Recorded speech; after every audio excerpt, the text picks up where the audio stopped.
Good afternoon, everyone. We're a bit late. Apologies for that. There was a class that lasted longer than we expected.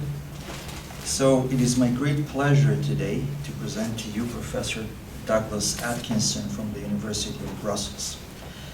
He's teaching critical thinking and literature and has many other titles that you can go and check it out on the webpage we created for the event if you want to know more. So I present to you Professor Douglas Atkinson. That's what he has to say. Okay, hello everyone. This is going to, like the basic idea first of how this is going to proceed today. Because my plan is actually to make this a little more interactive than you might actually be used to. So the basic idea will be that I'll give you a little bit of background first, so you know what's going on. Then I'm actually going to read a paper to you guys in terms of give you some real academic content and real concrete interpretation of some basic ideas in Japanese literature and Japanese philosophy. And then we're going to talk about it, hopefully we'll have some questions afterwards, you guys can clarify some things. This is not the kind of thing I expect you guys to immediately know what I'm talking about. Yeah? So the idea is that anything I mention that you don't know what I'm talking about, perfectly fine, just write it down, take some notes. I'll be happy to answer any questions you have afterwards about anything you want. But I'm originally American, although I'm at the University of Brussels now. I'm originally American, and I'm familiar with these programs in terms of international programs at different universities. And a lot of times, even when you're studying abroad, you don't actually get a good dose of the material of where you're studying. So I wanted to give you guys a good little introduction to some Japanese philosophy or some contemporary Japanese philosophy. And some important Japanese literature for people to think about, in case you guys have or haven't read any. So, just like by show of hands, has anyone read any Japanese philosophy? Almost. Yeah, you thought about it? Okay, yeah, cool. Good. Has anyone read any Japanese literature, like 20th century Japanese literature? Yeah? Who have you read? Names of authors like Murakami or? Murakami, Yukio Mishima. Mishima, okay, you're on the right track. Okay, cool. And then whenever, if I say things like Japanese modernism, you know what those two words mean individually, but you know what I mean together? Yeah, roughly, kind of, not at all. Perfectly fine if the answer is not at all. I'll be happy to fill you guys in. You guys, we need to get the ball rolling. So these are some fun ideas and we need to talk about. And especially, I'd like to stimulate your awareness of the fact that you guys are in Tokyo and you have a huge possibility in terms of reaching out and learning more about these things from the Japanese themselves, from Shōwa University, your sister university here. There's a lot of opportunity here that you guys might not be aware of just because there's too much going on in the university at any one time.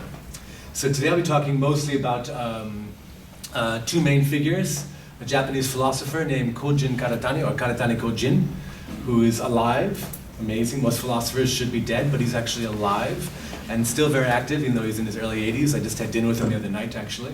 Very, very influential philosopher, kind of a little more notorious and infamous in Japan, but extremely popular in the West. And then a certain novelist named Abe Kobo, who maybe not as influential as Murakami or Mishima, but is up there with them, and actually was very good friends with Mishima and very admired by Murakami. So I'll be talking about something, basically I'm just talking about, the idea is going to be, talking about Karatani Kojin and the subject of / in literature. And what I mean by this basically is that we're talking about Karatani Kojin, who's got several very, very important books. His real big first book is one that I still value the most. This is called Origin of Modern Japanese Literature. And it sounds quite straightforward, but it's actually anything but. And so he's interested in, basically the idea of modern Japanese literature and where it comes from. And so we're talking about the subject of literature. It sounds like we're talking about the topic of literature. But when I mean the subject in literature, I mean the self, or the person, or the concept of the individual, and what happens to our sense of identity once we're discussing literature. So literature, on one hand, can be telling a bunch of stories that are just entertaining and fun, but literature from a philosophical point of view has a dramatic change in the sense of self we're talking about, and the idea of language and the idea of identity that's actually operative in these concepts. Yeah? So like I said, if at any point I say anything that sounds too crazy for you, just write it down. I'll be happy to answer any concrete questions you guys have afterwards. Make sense? Okay. So without further ado, So my intention today is to begin a series of reevaluations, focusing primarily on a rereading of two key notions and their relationship to Japanese modernism. Specifically, inversion, or the concept of inversion in Karatani Kojin, and the idea of what's called sustained flight in Abe Kobo.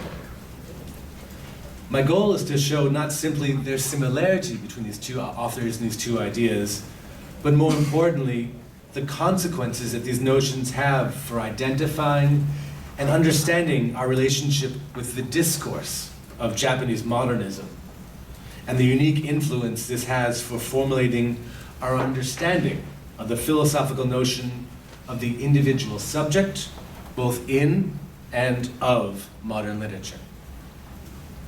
Now, I contend that these consequences and the challenges that they pose are uniquely synthesized in Kobo Abe's novel, The Boxman.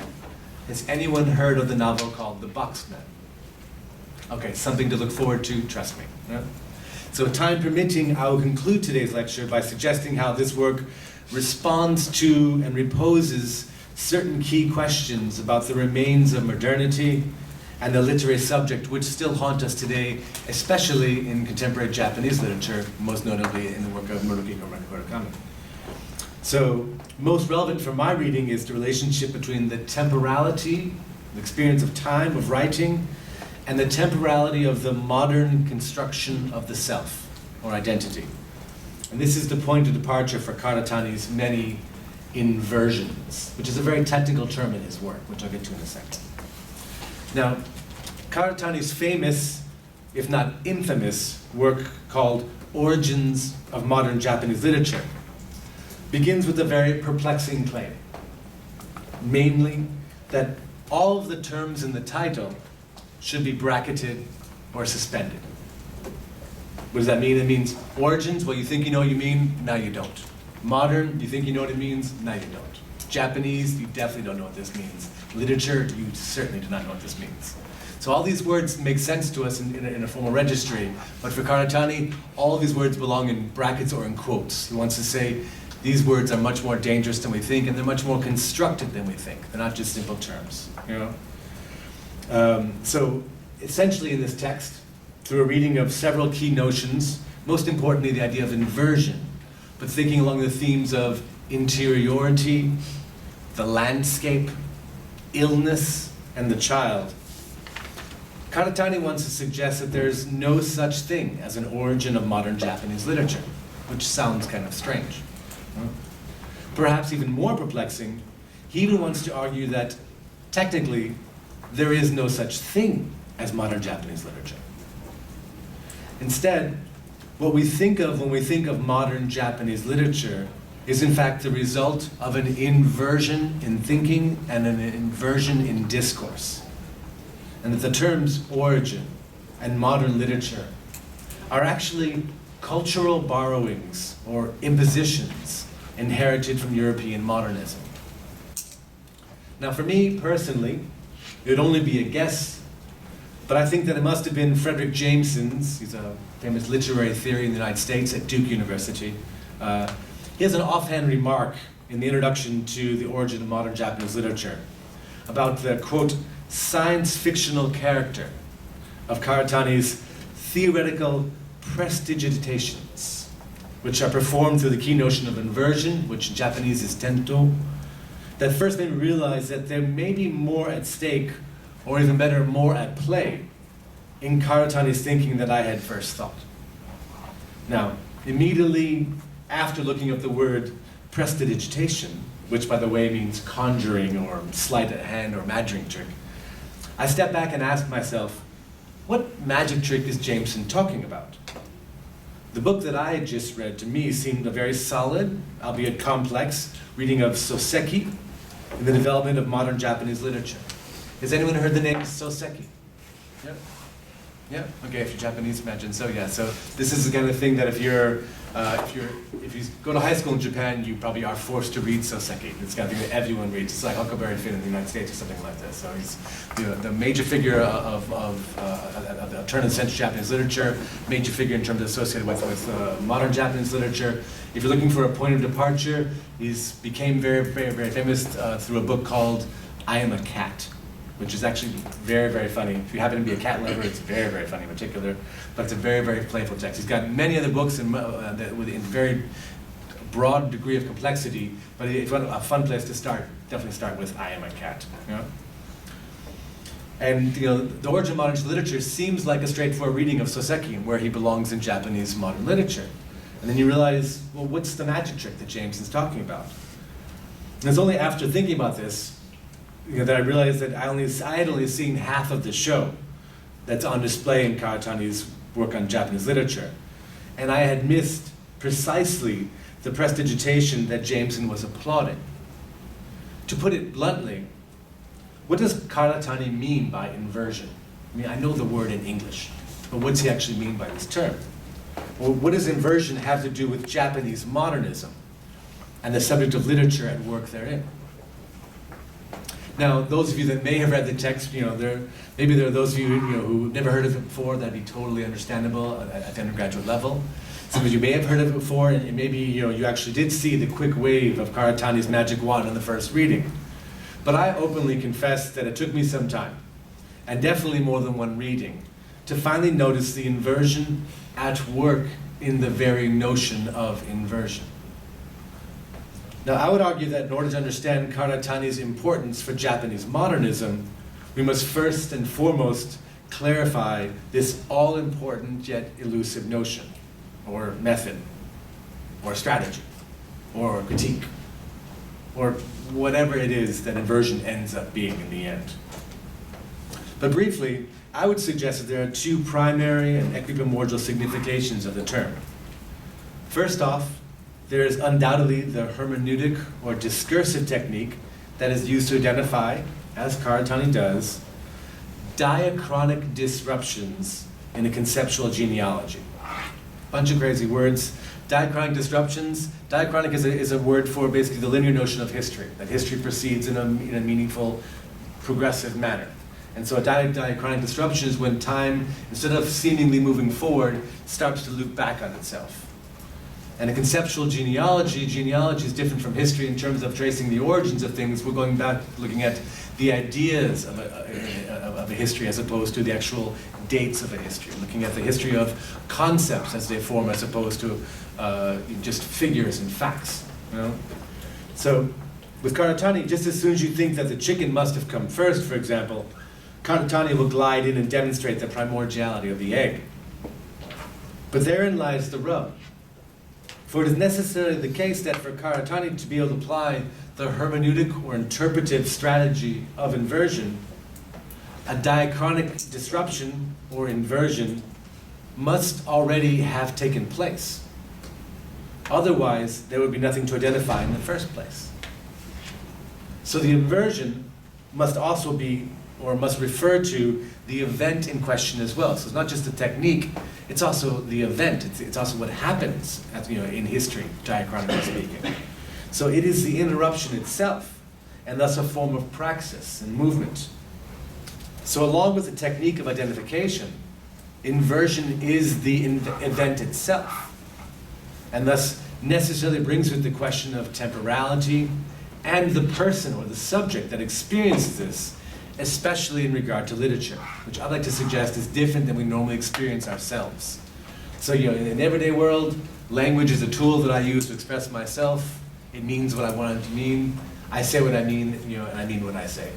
In literature, we have an excess of meaning, and making up for or understanding that excess is a little more philosophically complicated. So the sense of self that's involved in literature is going to be a little more complex, and also a little less stable than our normal psychological sense of the self.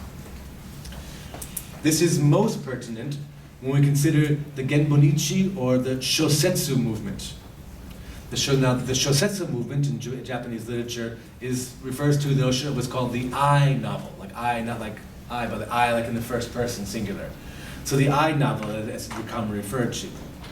So the I novel, this happens in the first third, first fifth of the 20th century, maybe a little bit prior to this, depending on the scholarship that you're quoting, It's generally characterized by a confessional style, which is adapted from European modernism. That is, the author attempts to reveal or confess their inner voice, their inner self. So, returning back to the prestidigitation that Jameson was trying to call my attention to, inversion is a term in Karatani that can fall into the camp of either praxis or activity or theory in terms of thinking about what we're actually doing. It is quintessentially both, and therefore neither at the same time. It has to be one or the other. But if it's potentially both, we can't decide which one it is. It's like Schrödinger's cat. It's alive and dead at the same time.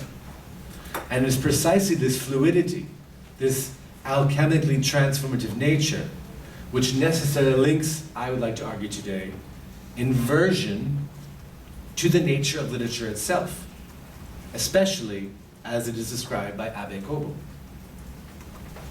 It is worth noting here also that in Japanese, two key cognates of the Japanese term tento, which is, again, is the Japanese word for inversion, two cognates that come with this are bewilderment and losing one's head. So if we start getting confused here, we're on the right track and in the right company. But literature is also undeniably a central concern for Karatani as well. He also works on Marxism, he also works on economics, works on Kant, works on more classical philosophy. But originally he was the foremost literary critic in Japan in the 70s and 80s. He was the major literary theorist in Japan. Now, he argues specifically, that, quote, the Genbonichi, or the I movement, the I novel movement, was first and foremost a new ideology of writing. Now, accordingly, I've attempted to reverse the assumption that it was the needs of the inner self that gave rise to the Genbonichi movement, and Karatani wants to propose instead that it was the formation of the Genbonichi system that made possible the so-called discovery of the self. So what's happening in Japan at this time is that Japan, prior to the major restoration, Japanese literature is in Chinese, both in terms of its content and its script. It's only after the 1868, the Meiji period, that they actually start formulating Japanese discourse, in terms of having a written language that would correspond to the spoken language, but also coming up with more Japanese language, Japanese stories, Japanese literature. Prior to that, literature and studying Japanese literature meant studying classic Chinese literature. So we're in a very, very radical period. And it's at this time, of course, that Japan hyper-modernizes, going from a feudal state, basically with closed borders for more than 2 centuries, and immediately recognizing, although in that time the rest of the world has really been modernizing very quickly, and they go basically into a hyper-modern state, which has some advantages, but also has some disadvantages in terms of the synchronicity or coherency of your experience of being Japanese at the time. So this is, of course, one of the first and most important inversion that Karatani makes in his rereading of modernity. Namely, that the discovery of the self was never a discovery at all. It was a fabrication from the very beginning. So instead of the confessional system being like, I'm going to speak about myself, what Karatani wants to argue is that this whole notion of the self that the Shosetsu movement is discussing is actually a complete Europeanization of Japanese experience, and that their idea of the person didn't come with the idea of the self that we had in Europe at the time. So the whole confessional system, most people would think, we'll find the system as a means of confession. Karatani was saying, no, actually, it's the system that creates the self that's confessing. There's an inversion, there's a circle here, and it goes counterintuitively what most of us, I think, would think logically, and probably most of us have been taught in terms of self and its expression. So the I, or self, that's being confessed is actually only a narrative construct, and one that Karatani argues is one that's taken over through the reading of Russian literature and European literature at the end of the 19th century in Japan. Now, as I hope to show, it is also this fluidity that demonstrates both authors, that is Karatani and Abe, their connection to modernism, where the question of the self or subject plays such a dominant role. Now, to appreciate this role, we must first go back and show the problems with the temporality, or the experience of time, the temporality of the self in the Shosetsu movement. What I would like to draw your attention to is to the parallels that the problems and paradoxes that were being considered in Japan at that time were strongly influenced by a particular reading of the very same problems in European modernism. And this is precisely Karatani's point. We need to seriously reconsider whether or not the subject in Japanese literature was, in fact, a genuinely Japanese subject. And while Karatani's genealogical critique is undeniably the point of departure, I would like to suggest that this issue, or the question of the subject both in and of Japanese literature, is developed even further, and intentionally so, in Kobo Abe's metafictional reflections on the role and status of writing, what we mean by writing, who writes when we write, and the formulation of the philosophical subject. But first, some more background. Now, it is undeniably not an exaggeration to say that the importance and centrality of the Shosetsu movement in modern Japanese literature cannot be overestimated. Indeed, the end of the 19th century and early decades of the 20th century show major changes both in the literary style and content. And this has led many scholars to associate, if not even adequate, Japanese modernism in general with the Shosetsu, or confessional, or I-novel. Kume Masao, for example, in describing this phenomenon, famously and unequivocally stated that, quote, "In the final analysis, the basis of all art lies in the self." It follows then that the form that expresses the self directly and frankly, without pretense and disguise, that is to say, the I-novel, should become the main path, the basis, and the essence of the art of prose, end quote. So in general, the theoretical basis of the Shosetsu can be described as an autobiographical, confessional style through which the author accurately and genuinely, honestly, lays bare the factual elements of his or her personal life under the thinnest of stylistic veils. It is, in essence, the declaration and revelation of the true self of the author. Of course, the existence of this, quote, true self is what becomes so central for the authors that I'm concerned with. Karatani, for example, states, "I want to stress that it is the Genban Ichi itself that sustains this very illusion, namely that there is an inner self existing in and of itself." So it's the style that creates this and that maintains the illusion, which for Karatani is just that. There's no substance to this, especially in, quote, modern, quote, Japanese, quote, literature. But the importance of this genre and its consequences are not limited solely to literary endeavors. As Takeuchi Ruchi concluded, quote, "The problem of the I-novel is never limited to the question of literature. Instead, it is related to the nature of the modernity of our country as a whole, 20th century," end quote. However, without denying its relevance, there are clearly several presuppositions at play in such declarations. Most notably, the question of the self that is being revealed and expressed. Again, Karatani and Abe will both question this basis and this bias. And Abe's The Boxman, the novel I'm most interested in particular can, and I would argue should, be read as an exploration of the remnants of modernity that still must yet be overcome. Furthermore, if it is the case, as Karatani Kojin has argued, that the notions of modern, Japanese, and literature are conceptual borrowings, or perhaps more accurately, impositions or infections brought to Japan from Europe during the Meiji period, then it is unarguably the case that in order to understand the nature and consequences of the Shosetsu movement, we must turn our attention westward and consider the European modernist movement and identify the elements that Japanese modernists were responding to and, arguably, emulating in their theoretical disposition.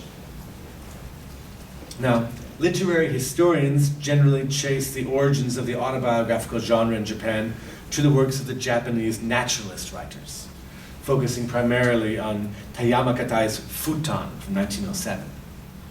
Donald Keene, who in his History of Modern Japanese Literature describes the most salient features of this movement with the following long description. But Donald Keene is the unfortunately just died last year. He's the foremost Western scholar in Japanese literature. So if you're interested in studying more Japanese literature, looking at Donald Keene as a point of departure would be highly recommended reading. And he says, quote, "As many critics have pointed out, Japanese naturalism developed along quite different lines from any European example. European naturalism arose largely as a reaction to the excessive emphasis on the individual in Romantic literature. But in Japan, the most telling feature of naturalist writing was the search for the individual. This search was intensified after the brief flowering of a specifically Romantic literature had passed, and achieved its full expression in the I novel, which were attempts in the form of novels to establish the individuality of the authors. So the European naturalism of Zola or Maupassant came to be interpreted not as a method of examining human beings with scientific detachment, as it was in Europe, but as absolutely faithful reproductions of real events, without admixture of fiction or even of imagination," end quote from Donald Keene.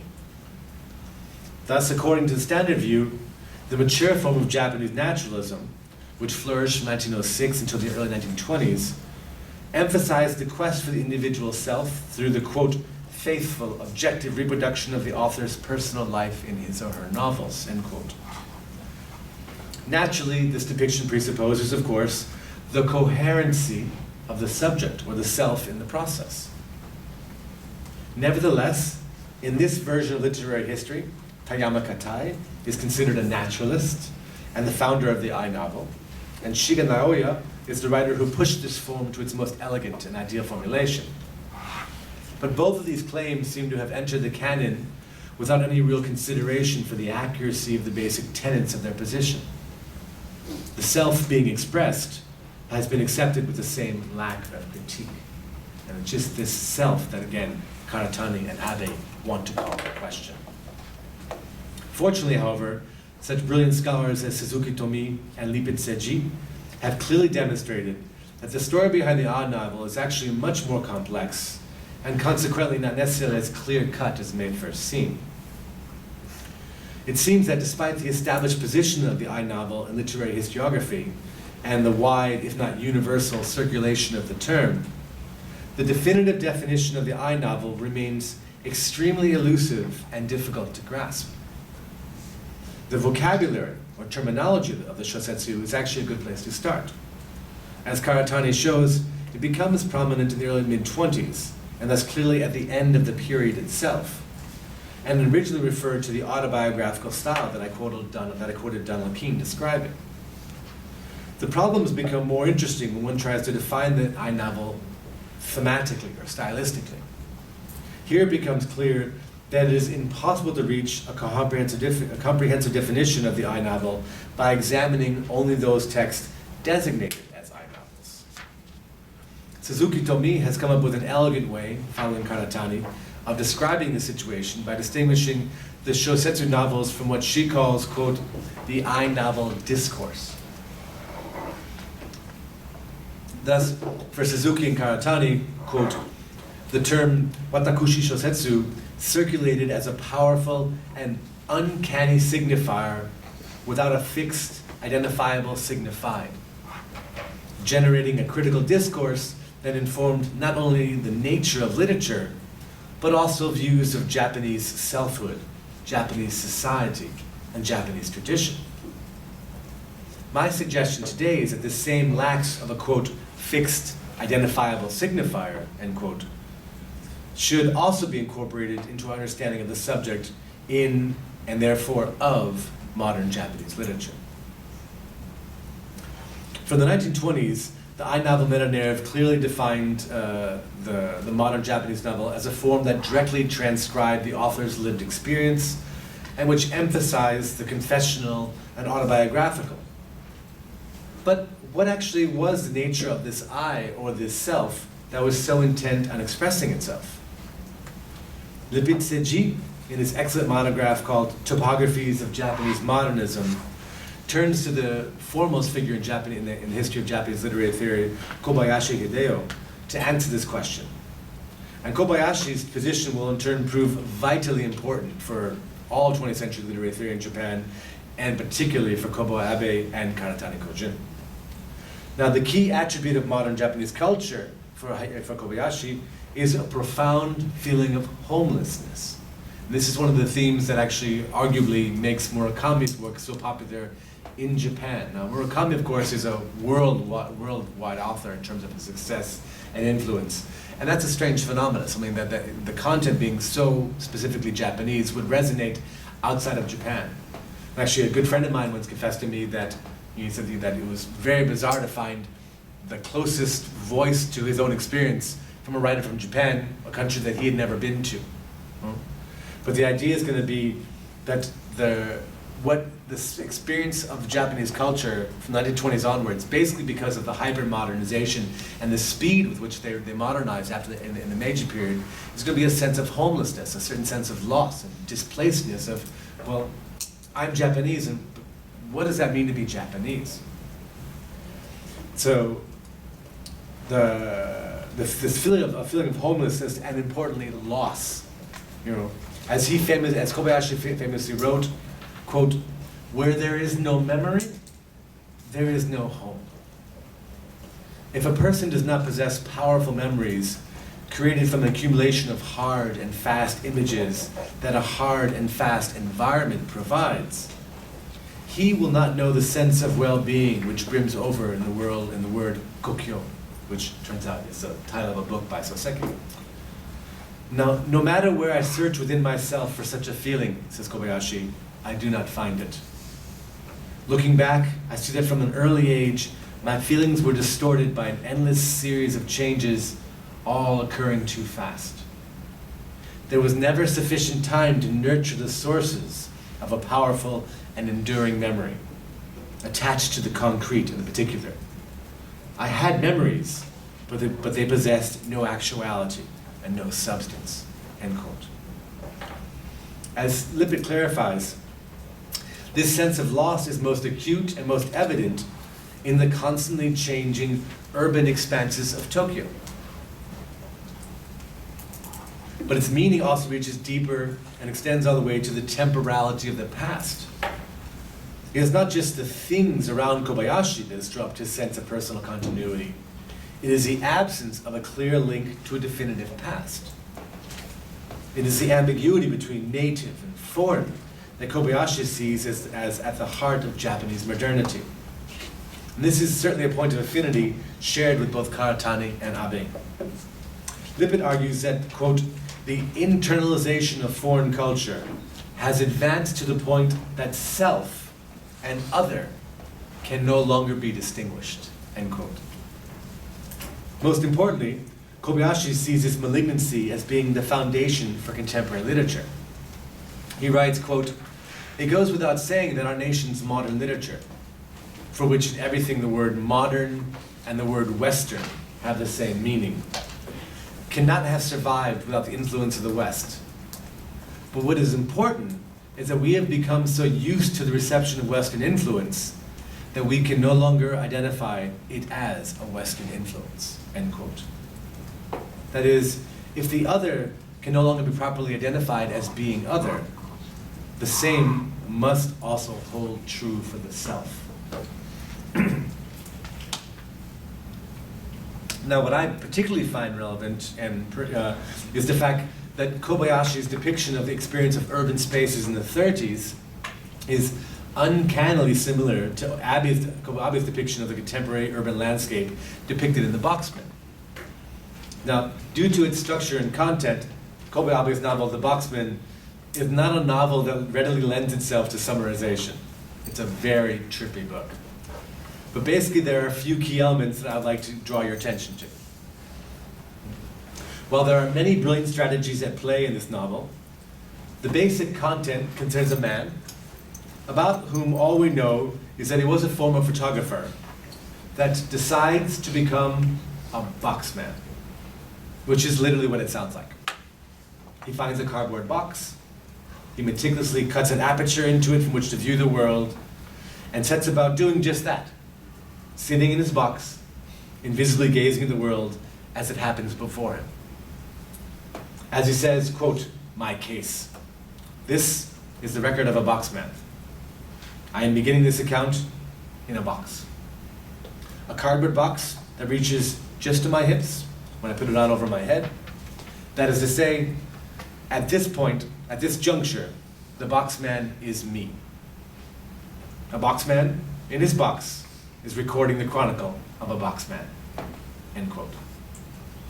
Now, one of the key issues here is thus the possibility of the subject, which is our boxman, is to accurately and honestly depict his experiences, which for me immediately focuses the philosophical attention on the questions of metafiction, or fiction about fiction.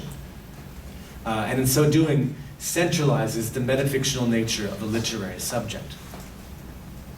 Now, the major incident in the novel involves our boxman being hunted by a fake boxman, whom is eventually found and confronted. But this only leaves our original boxman perplexed about the meaning of the real and the fake. Now, while excessive detail is offered to the reader concerning the construction of the box, if you want to make one yourself, it's very clear how to do so. One very important detail is stated at the beginning, but begins to fade throughout the novel. And that is the fact that the boxman is writing the events witnessed along the interior walls of the box. As he says at one point, of course, only one of us really exists, the one who is in fact continuing to write these notes. Everything that has happened is merely the monologue of that someone. Even you must recognize that.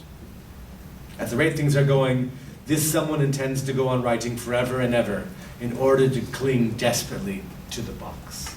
End quote. Now obviously, the link I'm trying to make here is between a notion of subjectivity or a fixation on the self and the self as a notion of a static, fixed notion, and the box that our boxman wants to construct and build and use to protect himself against the people that he experiences in the changing world of Tokyo. Like Kobayashi says, he's losing his link to the past, he's losing a link to himself. And what he's looking for is a means of stasis, a means of solidifying and slowing down the movement, protecting himself so he actually can form these memories, which of course, by writing them on the interiority of the cardboard box, it's the same way, it's the perfect metaphor for the way that we ascribe our own experiences into our own memory. You know?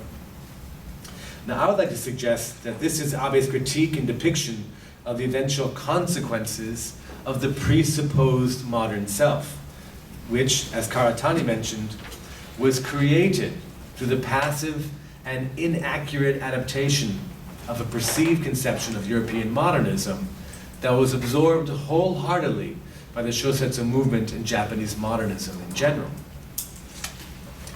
Abe's novel therefore depicts the demise of the self in the alienating world of Japan's contemporary urban existence. But it does not simply leave us empty-handed. In fact, it offers a means of resistance, which, as previously mentioned, the boxman begins with, but tragically loses his connection with, namely, writing.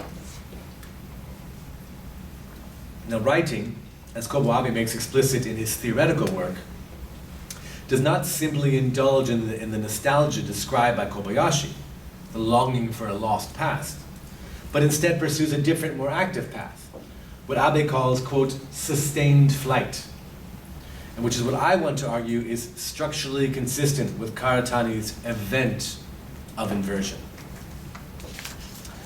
Abe writes that concerning the future of education, quote, what is needed is the talent to make leaps. The ability to make leaps in thought involves leaping away from certain kinds and styles of thinking. This and this alone should be taught, end quote. Now the leap in question for Abe is only achieved by engaging with the dissolution of the self, not the presupposition of its existence that is enacted through the process of writing. In writing, we challenge the notion of the self. The coherency of the self falls apart. If you write and think you only mean one thing, read the same thing you wrote the next day and you'll see, oh, now I'm not sure what I wrote. If you've written a poem or a short story, its meaning will escape you as time changes.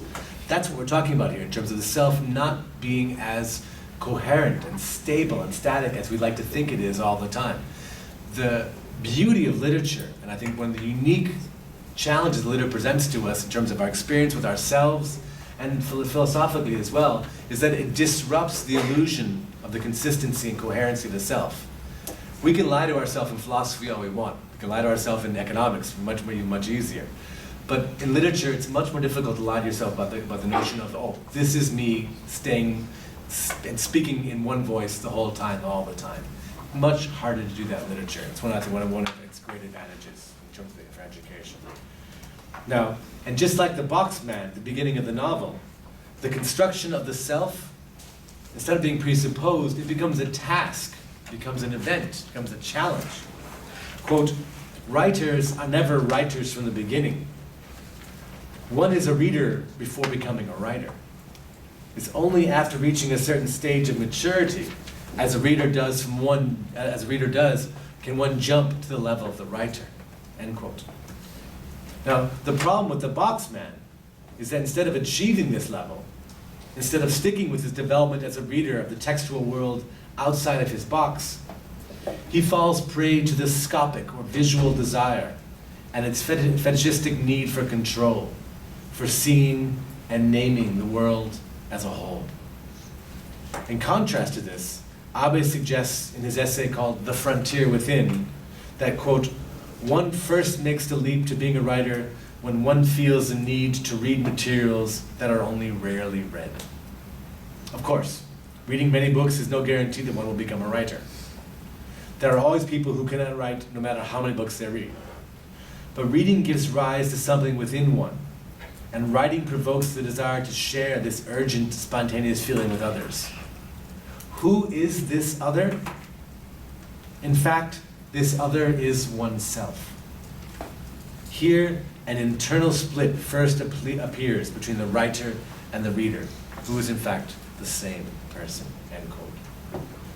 Now, Abe describes this as being analogous to, quote, a process of cellular division, where the writer emerges inside when one feels the need to give something new and original to oneself as an other. This, of course, represents a leap to another level.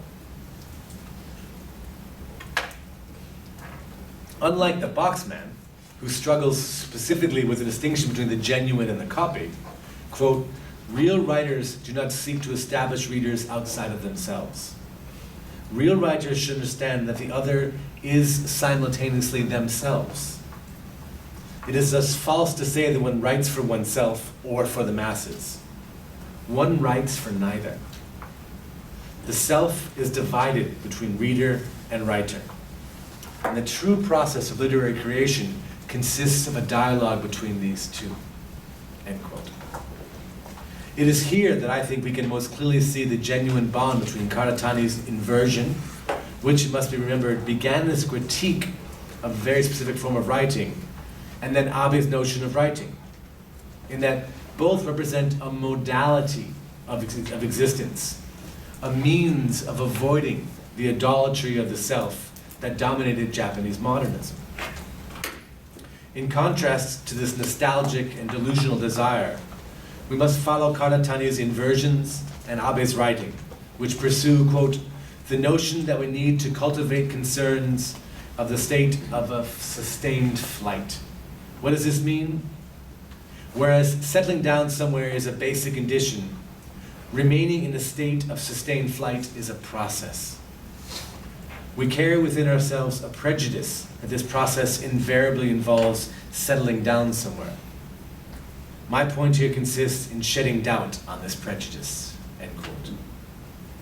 Now, in an attempt at a conclusion, what I hope to have made clear today is that the prejudice that Abe is alluding to, and which he deconstructs so masterfully in his work, is more than just a tendency for physical stagnation and ossification, or the desire to protect ourselves within philosophical and or cardboard constructs.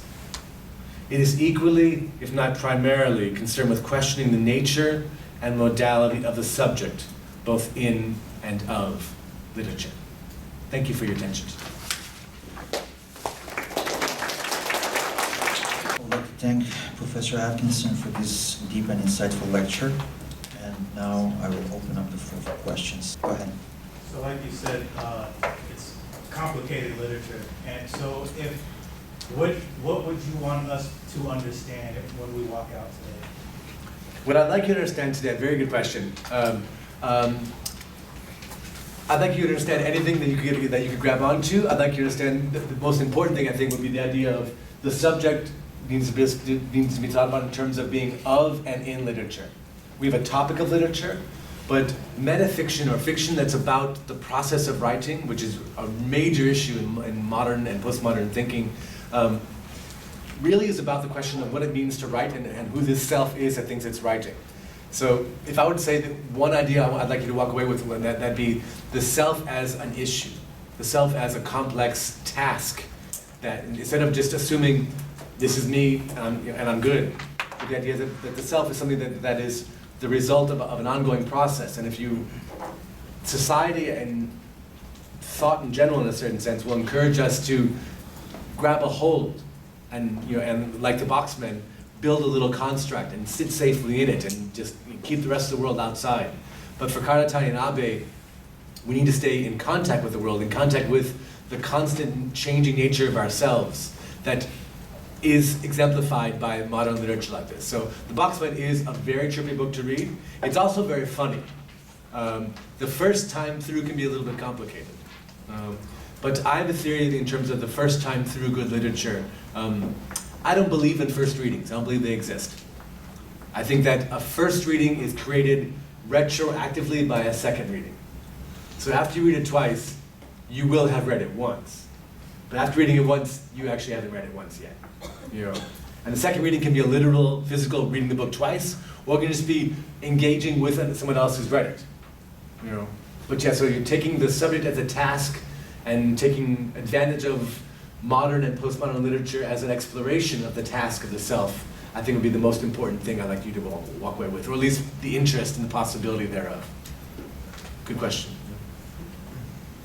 Thank you. Yeah, when you stated one writes for neither self nor others, do you mind going more into depth about that? I was just a little confused. It's a little trippy, I understand. Yeah. So, Abe's got the thing about Abe was a extremely influential novelist. Didn't win the Nobel Prize, but was considered for it on multiple occasions, and also extremely influential director and dramaturg here in Japan. And his plays are still performed very, very often.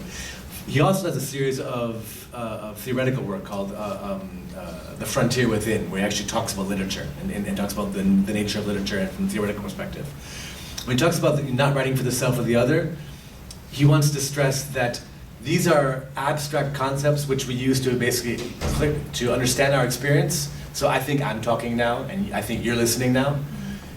For Abe, and I think for Karatani as well, both the self and the other are much more fluid and less stable experiences or modalities than we are comfortable talking about and thinking about. And so when we say, I don't write for the self, it's because my self actually isn't something that actually ever really is there. And the other should be treated in the same way. And that if I objectify you by seeing you as young, female, of a certain ethnicity or whatever, these are categories that I'm grabbing onto as a means of controlling and understanding you. And while they all might be true in a certain sense, they're also an illusion of control. And then in terms of writing should be about overcoming the illusion of a sense of security of self and of other. Yeah, like I said, if you've ever actually done any creative writing yourself, whether it's poetry or a short story, if you write something like that and come back to it a week later, it's really disturbing when you see, oh my God, I thought I meant this, Or I thought I loved you, it turns out that I hate you, These things happen, and it's that plurality of meaning that we see in terms of pointing out the illusion of self as a static concept, So when I speak now, I feel like I'm saying I say what I mean and mean what I say. That language is a tool that I use. But in the literary sense, of the notion of literature in and of the self, and subject in and of literature, I'm at the mercy of language. And so in a certain sense, my identity is the result of it, as opposed to me being in charge of it. Go ahead. So before, I guess, Meiji Japan and European modernism and that influence, I guess, what was the notion of self and other in, I guess, pre-modern Japanese literature, or even? That's a very good question, and a very, very debated question in terms of Japanese philosophy. Obviously, they had a sense of self, but it was generally much closer tied to tradition, to religion, to the emperor, for example. And traditionally, and particularly in regards to Japanese literature was actually Chinese literature. So as a language, Japanese happens arguably around the 9th century. But they actually don't start forming their own alphabet until, in a very, very concrete manner, until the Meiji period, when they actually start writing, having an alphabet for the vernacular. There's a really fun story, that Karatani talks about, where so the Japanese after the Meiji period, 1880s kind of thing, they're like, oh my God, everybody's modernizing so quickly, we need to modernize. And so they started importing experts in from everywhere just to say, like, okay, tell us what this is and tell us what this is. And so they had a bunch of Italian painters imported from Italy saying, okay, teach us about painting. The Japanese have been painting for centuries. They're like, no, we don't know anything about painting, teach us painting. And there's this great story about, this Italian master comes and he wants to teach the Japanese landscape painting. And the Japanese have beautiful portrayals of nature, but they didn't have something like landscape in terms of this static self looking out over an external world. The self was always part of that world in classical Japanese view. And the story goes that the Italian master has a group of Japanese students, and he says, okay, he takes them out to the fields, and he says, okay, this is now we're nature, these are the fields, go out and paint a landscape. And at the end of the day, they come back, and they haven't painted anything, and they're all very, very sad and very, very ashamed, and he's like, what have you been doing all day? What happened? They're like, we're sorry, master, we couldn't find a landscape. And for me, that just personifies the whole story. They're looking at the goddamn landscape right in front of them, but they can't see it as such, because they're still more closely related to it. And as a result of European modernism, we have this glorification of the self and the individual. We see ourselves standing apart from it. This is me looking at the horizon and the landscape. And they were still connected to it, to such an extent that standing in a field in the countryside, they're like, where's the landscape? Where's the landscape? And they actually can't even see it in front of them. So I think that's the best way to look at it in terms of saying that there's a little more, they knew that they were individuals in a certain sense, but there's a little more cohesiveness to it that we radicalized in the Europe or Western modification of this. Yeah. So you mentioned that there's no real Japanese literature until after the Meiji era, but where would a lot of Japanese classical poetry or the tale of Genji fit into that? That is a great question, because I think if you're ever in a pub quiz, the proper answer to what was the first novel is the tale of Genji. These are more going to be considered in terms of classical tales in a certain sense. So the tale of Genji is brought together as in a novelistic form, and I certainly read it like it's a novel. And as I said, Karatani is an infamous figure in Japan. So I've given more than a few papers on Karatani and have had Japanese member of my audience being like, we hate Karatani, just because he says some very challenging things. There's something. So the Japanese people are writing something like literature, but what we actually mean by the term literature is generally, especially in the modern sense, has a different discursive strategy. So like Foucault, for example, says literature doesn't actually exist until the 17th century. And you're like, well, the ancient Greeks and the ancient Persians have people writing literature for a long time. Like, well, they're telling stories, but literature for us in the modern age requires a certain sense of reflexivity about the nature and medium. Instead of just, classically, the self is speaking and then the speaking self writes it down, you have literature. In Karatani's reading, especially in the origin of modern Japanese literature, there's no actual origin in the sense that it comes from a Japanese experience. Basically, the idea of modern means Western, and the idea of self and literature, these are all Western concepts in a certain sense that are adapted, at warp speed by the Japanese during the Meiji period. And so we know, of course, that, there are things being written. Yes, the Japanese have beautiful poetry, and theater, and no theater from the 14th century onwards. But so no one's denying the existence of things like that. But that what we mean by literature today, in a modern sense, with a certain more reflexivity to the language involved, that wasn't going on. Argues Karatani. So argues Karatani. And so, he actually has beautiful essays on much earlier work. But there we have things, that the notion of the self, the notion of landscape. So each of the chapters in the book Origin of Modern Japanese Literature cover a major trope or a theme that is inherited or imposed on itself by Japan from Europe. So landscape, interiority, the child, illness. These are all various themes that hadn't been themed. People got sick, obviously, in Japan before that. But using illness as a certain theme or trope wasn't something that they actually had looked at in a theoretic level for literature. So people were writing things, but the notion of the self who was doing that writing, the corresponding paradoxes and challenges about the nature of language and self that were involved there, that hadn't happened yet. And for Karatani, that happens like from night to day real quickly, and actually too quickly. So this happens over a period of like 200 years in Europe. So Dante, writing in Italian, actually breaks away from Latin, and he actually goes into the vernacular. So it gets like 14th century. So we've got like 300 years to get used to people writing the way they speak, as opposed to just writing in high languages, like we would in the classic sense. In Japan, this happens like in a generation. Like, there was no alphabet for Japanese, and then 20 years later, suddenly there's a Japanese self who's confessing himself and explaining everything. So in the Shosetsu novels, the argument is basically in the romantic version, or in the modern version, there's a certain romanticism still at work here in terms of like Flaubert, where the self is suffering itself in a certain sense. And the Japanese modern self is just declaring itself, so they're just saying everything they're doing. So now I'm drinking too much, now I'm prostituting myself, like all the things you shouldn't talk about in Japanese society. They're like confessing in books and just, and they're mostly for other authors, but they're just speaking in the first person in a way that had never been done before. So it's a very striking contrast, and if you look at it in terms of the influence of the West, and really you can trace this. So the many Japanese scholars that I admire and respect, immensely, who disagree with Karatani, I understand their point,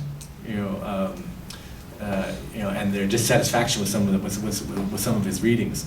But I think you can trace it very, very clearly. He's got a very good argument in terms of this wasn't happening prior to 1868, and then 1868, January 1st at noon, suddenly it was. And this has consequences for our sense of history, and this is why Kobayashi, in terms of identifying the sense of loss or homelessness that defines Japanese identity, says this happens because we modernize too fast. Like modernity involves a sense of alienation, even in the West. But we do it over a period of 200 years. Imagine if you do it over a period of like 40 years or 30 years. The sense of loss is going to be, exponentially more intense. And this is what a lot of people talk about in terms of trying to explain the popularity, as I mentioned before, of Murakami. That Murakami is loads of fun to read, but it's also pretty dark. In terms of, there's a sense of, I have no idea where I'm going and who I am in this novel. And these are always Japanese characters, they're always living in Japan.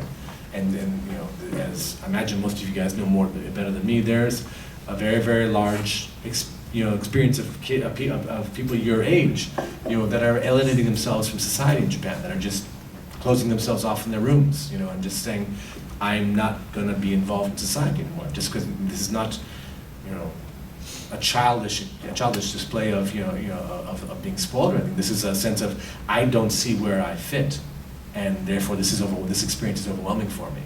That's really what Karatani and Abe are talking about, and they're doing it much earlier than Murakami. Murakami does it in a beautiful and entertaining and much more complex manner than I think most people realize. Most people read Murakami like it's just for fun. Murakami is one of those things that I think students and professors can both enjoy at the same time. Like, you can read Murakami on the beach and not think twice about it. Be like, that was fun, that was cool, yay. But he also is really incredibly well versed in his theory and his history. He knows all the random dates in Murakami are not random at all. If you know Japanese history, you know everything is really, really, really intended, and it's meant to be passed over like it doesn't mean anything. He knows you're going to read right past this, but he still puts it in there. So yeah, you can read it at the beach, and you can read it in the library. I think that's one of the reasons why Murakami is such an interesting cultural phenomenon right now. Really depicts the experience not only of the self in terms of Japanese identity, but also in terms of Japanese modern literature as well. You talked about the disconstruction of oneself in order to understand the lack of consistency. But isn't this lack of consistency in the writing allows us to have ambiguity and what makes art, right? And Exactly. So by disconstructing oneself, one will understand this lack of consistency, and so it is a part of the ambiguity of art. And so writing would become just an activity rather than art, right? So. Yes, I think there's always an activity or a praxis involved in art as well. The thing, and this is where I will definitely piss people off, in terms of discussing arts and theory. I would certainly, of course, I like literature. I have a certain prejudice towards literature because it uses language,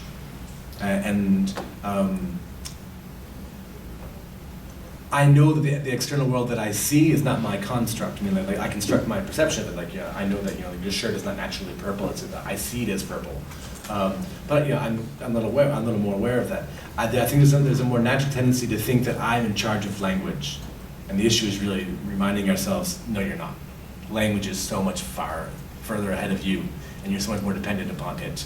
But so in terms of making writing an activity of a self that has yet to happen, of art in a real, profound sense, of creativity and exploration, and not creativity as a creative declaration of what I happen to think, but creativity in terms of the active creation of the self that is actually writing. So I'm writing right now, but I, in the first person, have yet to be written until I have written. So there's a circularity there that is clearly paradoxical until you put it into practice. But definitely the case for both, I think, for Abe and for Karatani, that writing is a very, very artistic act that where the self is the project, as opposed to the self expressing itself somewhere else on the canvas. I'll be the last one then to comment on what you were saying. So, going back to the first question posed by one of our students, the blurring of the lines between the experience of the self,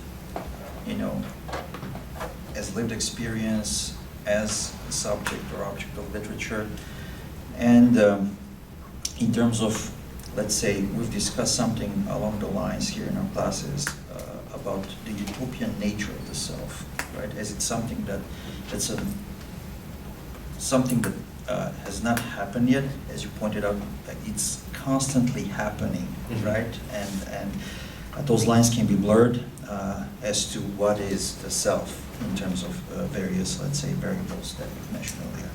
So, does Karatani, or perhaps yourself, do you have anything to say about this? Would you agree that it's the self, in the last instance, is a utopian dream or fantasy or something like that? I think for both for Karatani and for Abe, the notion of the self is clearly a discursive construct. In a sense, that we are the self we think that we talk about ourselves as. And Karatani does it a little more historical, synopsis and review of certain key concepts, like I mentioned, in terms of landscape and interiority. But in the Boxman, again, complicated novel, but really loads of fun. Confusing as hell, but it's fun being confused when you know that the product is actually really meaningful. It's fun being confused and pursuing the meaning. The students in my book club hated me for a month, and afterwards they're like, okay, that actually was really kind of cool. So the Boxman himself, I think, is actually like a microcosm view of that whole view. So that by creating this cardboard box on himself, this is the assertion of this utopian notion of the self. And the writing on the inside of the walls is the inscription of memory that he eventually gets caught up in watching more than recording, you know, and keeping his hands on it. So the notion of the self that he starts with, he forgets that it's a construct, he forgets that he builds the box, you know, exactly along the lines that you're suggesting of the utopian notion of the self. Yeah. Thank you. So if there are no further questions or comments, last chance. In this case, I would like to thank you all for coming here today. We had a really, really nice discussion, productive discussion, and we'll take it upon in our class later on, so we'll inform Professor Atkinson of the results of this continued discussion. And I would like us all to thank Professor Atkinson with a nice round of applause. Thank you guys for coming. Pizza, pizza,